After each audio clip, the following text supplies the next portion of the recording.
జగద్గురు ఆది శంకరాచార్యుల అద్వైత తత్వాన్ని నేటి తరానికి తెలిపేందుకు 108 విగ్రహాలను ఏర్పాటు చేయాలని నిర్ణయించినట్లు బర్దీపూర్ ఆశ్రమ పీఠాధిపతి 1008 వైరాగ్య శిఖామణి అవధూత గిరి మహారాజ్ అన్నారు. సంగారెడ్డిలో మీడియాతో బుధవారం ఆయన మాట్లాడారు. మొదటి విగ్రహాన్ని బర్దీపూర్లోని ఆశ్రమంలో ఏర్పాటు చేస్తున్నామని చెప్పారు. జగద్గురు ఆది శంకరాచార్యుల గురించి నేటి తరానికి తెలియాల్సిన అవసరం ఉందని పేర్కొన్నారు. సంగారెడ్డి పట్టణంలో కూడా శంకరాచార్యుల విగ్రహాన్ని ఏర్పాటు చేస్తామని చెప్పారు. ఆయనతోనే సనాతన ధర్మం నేటికి ఉందని వివరించారు. సమావేశంలో 1008 మహా మండలేశ్వర సిద్ధేశ్వర నందిగిరి మహారాజ్ రాంజోల్ రాజయ్య స్వామి, స్థానిక ఆశ్రమ అధ్యక్షుడు మడుపతి వీరేశం, కార్యదర్శి బసవేశ్వర్, కోశాధికారి రాజేశ్వర్. ఆదిశంకరులు ప్రతిపాదించినటువంటి అద్వైత మతమే సైంటిఫిక్గా నిలదొక్కునేటువంటి మతం అన్నట్టు. శంకరాచార్యుని యొక్క సిద్ధాంతాలు సరిగ్గా అర్థం చేసుకోకపోతే రాను రాను నాస్తికవాదమే ఈ దేశం లోపల, ప్రపంచం లోపల వ్యాపించిపోయే అవకాశం ఉన్నది. అటువంటి కలియుగము ప్రారంభమైనాక 1000 సంవత్సరాల వరకు చీకటిమయం అయిపోయింది. ఎందుకంటే భారతదేశం లోపల చాలామంది పండితులందరూ చనిపోయినరు.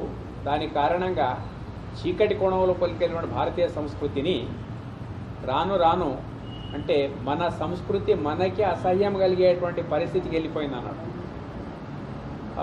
అటువంటి వికృతమైనటువంటి మలుపు తిరిగిన పరిస్థితి లోపల సుమారు 2500 సంవత్సరాల క్రితం శంకరాచార్యుల వారు సాక్షాత్ శివుడే శంకరుడు అనేటువంటి పరిస్థితి లోపల అవతరించి వేదాల లోపల ఉండేటువంటి నిజమైనటువంటి సారం, ప్రతి వేద మంత్రం అద్వైతాన్నే ప్రతిపాదిస్తున్నది.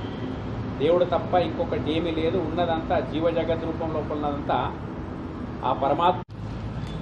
గిరిపురి భారతి సరస్వతి తీర్థ యతేంద్ర సాగర ఆశ్రమ వన అనేటటువంటి దశనామ ఆశ్రమాల్లో శంకరాచార్యుల వారు స్థాపించినటువంటి ముఖ్యమైనటువంటి ఆశ్రమాల్లో ఒక గిరి పరంపర ఒకటి ఉంది. ఈ గిరి పరంపరకు కోవకు చెందినటువంటిదే శ్రీ దత్తగిరి మహారాజ్ ఆశ్రమం. అది జూన్ అఖాడా ఉంది. మనకు జూన్ అఖాడాకు ఆశ్రమానికి సంబంధం ఉంటుంది. అయితే ఆది శంకరాచార్యుల వారు ఆయన యొక్క జన్మ ఎందుకు వచ్చింది అని అంటే, కాలడి గ్రామంలో ఆయన ఆర్యాంబ శివగురు అనేటటువంటి పుణ్య దంపతులకు ఆయన జన్మ స్వీకరించడం జరిగింది. ఆయనకు శంకర విజయం అనేటటువంటి ఆయన గ్రంథంలో ఆయన యొక్క జన్మరాశాలు చెప్పడం జరిగింది. అయితే ఆయన క్రీస్తు పూర్వము జన్మించినట్టుగా మనకు కొన్ని గ్రంథాలు గోచరిస్తున్నాయి.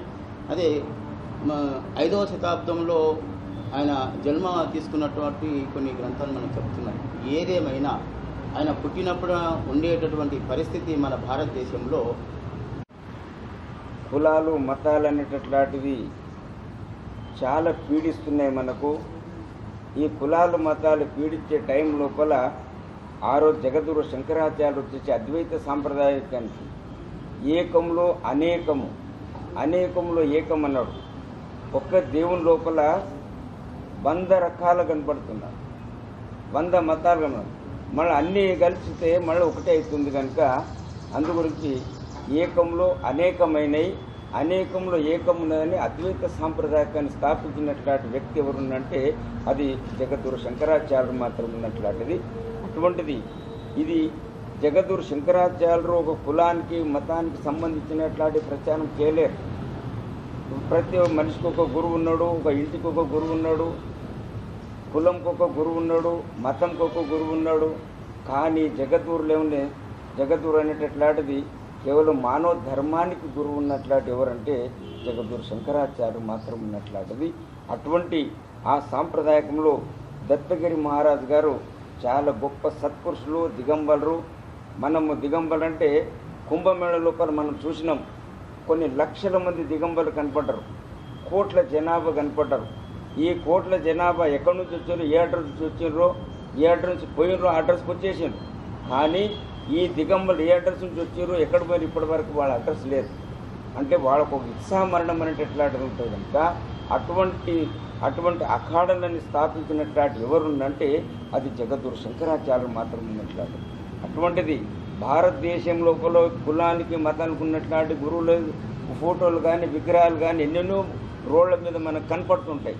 కానీ జగద్గురు అంటే ఈ ఇల్లు కట్టినామంటే ఇల్లు పునాది రాయి కనపడలేదు, మీద మాత్రం కనపడుతున్నాయి, మీది రాళ్ళు కనపడతాయి. అట్లాంటిది ఇది పునాది రాయి లేకున్నట్లాంటిది. కానీ ఇప్పటి వరకు ప్రచారం రావాలి అని అంటే మన మిట్టి పరిధిలో స్ఫూర్తి కేంద్రం వాళ్ళు జగద్గురు చేసినట్లాంటి ప్రచారం చేస్తూ కొన్ని వేల ఒక బుక్స్లు ప్రింటింగ్ చేసుకుంటా వాళ్ళ కొన్ని వందల విగ్రహాలు స్థాపన చేసినప్పుడు దాన్ని చూసినప్పుడు జ్ఞాపక శక్తి వచ్చేసి జగద్గురు చేశారు కదా అని చెప్పేసి మనకందరికీ వాళ్ళు తోడ్పడితే మన వ్యవహారంకు.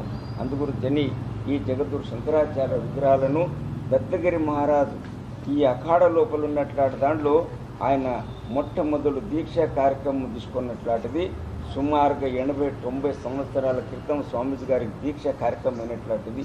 ఆ పరంపరలో వచ్చినట్లాంటి దాంట్లో ఈ రోజుల్లో ఈ మహాకుంభమేళ లోపల మహామండలేశ్వర అని సిద్ధేశ్వర స్వామీజీ గారికి మహామండలేశ్వర అంటే ఒక మినిస్టర్ అంటే సెంట్రల్ మినిస్టర్ పోస్ట్ లాంటిది ఆ యొక్క అఖాడలు. అటువంటి పోస్టు మన ఆశ్రమానికి దిగంబరులందరూ కొన్ని వేల మంది దిగంబరులు కలిసి అఖాడను స్థాపించినటువంటి వారు మనకు మహామండలేశ్వరుని బిరుదు ఇచ్చినట్లాంటిది ఒక్క వేలు అని. దాని గురించి ఆ బిరుదు ఇచ్చిన దానికన్నా మనం రుణం తీర్చుకోవాలి, జగత్ గురువుల రుణం తీర్చుకోవాలి అని అనుకుంటే ఎట్టి పరిస్థితి లోపల మనం 108 మన తెలంగాణలో చేయాలని చెప్పేసి నిర్ణయం చేసినాము. రేపు 5వ తారీఖు నాడు మన మినిస్టర్ గారికి వాళ్ళకందరికీ చెప్పినాము. ఎట్టి పరిస్థితి లోపల వాళ్ళు వస్తామని అన్నారు. నిన్ననే దానికేమో మంటపానికి శంకుస్థాపన చేసినట్లాంటిది కార్యక్రమం ఉంది, అన్ని పేపర్లు వచ్చింది. అంటే దాని మంటపానికి శంకుస్థాపన కార్యక్రమం అది కేవలం కట్టెతోని మాత్రం చేసింది. గంధం కట్టెలు ఒక ప్రసాద రూపకం గంధం కట్టెలు కానీ లేక మనకున్నట్లాంటి సాగువాన్ కట్టెతోటి ఆ మంటపాన్ని నిర్మాణం చేసి ఆ జగద్గురు శంకరాచార్యది 5వ తారీఖు నాడు 12 గంటలకు అది శంకుస్థాపన కార్యక్రమం విగ్రహ ప్రతిష్ఠ కార్యక్రమం కనుక ఈ కార్యక్రమాన్ని సద్భక్తులందరూ పాల్గొని ఆ కార్యక్రమాన్ని దిగ్విజయం చేయగలని ప్రార్థన చేస్తూ అవధూత చింతన శ్రీ గురుదేవ.